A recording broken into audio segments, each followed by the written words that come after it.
Genèse, chapitre 13. Abram remonta d'Égypte vers le midi, lui, sa femme et tout ce qui lui appartenait, et Lot avec lui. Abram était très riche en troupeaux, en argent et en or. Il dirigea ses marches du midi jusqu'à Béthel, jusqu'au lieu où était sa tente au commencement, entre Béthel et Haï, au lieu où était l'autel qu'il avait fait précédemment. Et là, Abram invoqua le nom de l'Éternel.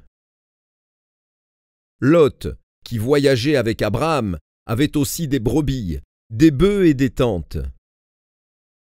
Et la contrée était insuffisante pour qu'ils demeurassent ensemble, car leurs biens étaient si considérables qu'ils ne pouvaient demeurer ensemble. Il y eut querelle entre les bergers des troupeaux d'Abram et les bergers des troupeaux de Lot. Les Cananéens et les Phéréziens habitaient alors dans le pays. Abram dit à Lot, « Qu'il n'y ait point, je te prie, de dispute entre moi et toi, ni entre mes bergers et tes bergers, car nous sommes frères.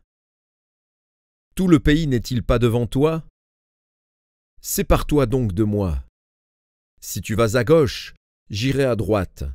Si tu vas à droite, j'irai à gauche. » Lot leva les yeux et vit toute la plaine du Jourdain qui était entièrement arrosée.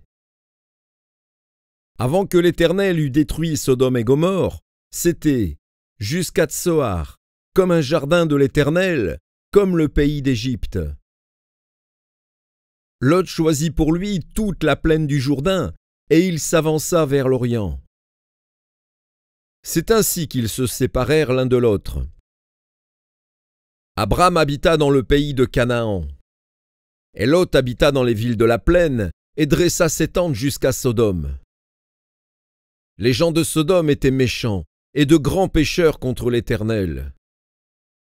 L'Éternel dit à Abram, après que Lot se fut séparé de lui, « Lève les yeux et, du lieu où tu es, regarde vers le nord et le midi, vers l'Orient et l'Occident, car tout le pays que tu vois, je le donnerai à toi et à ta postérité pour toujours.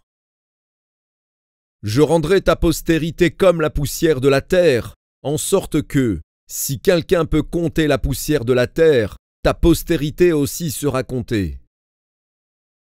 Lève-toi, parcours le pays dans sa longueur et dans sa largeur, car je te le donnerai. » Abram leva ses tentes et vint habiter parmi les chênes de Mamré, qui sont près d'Hébron.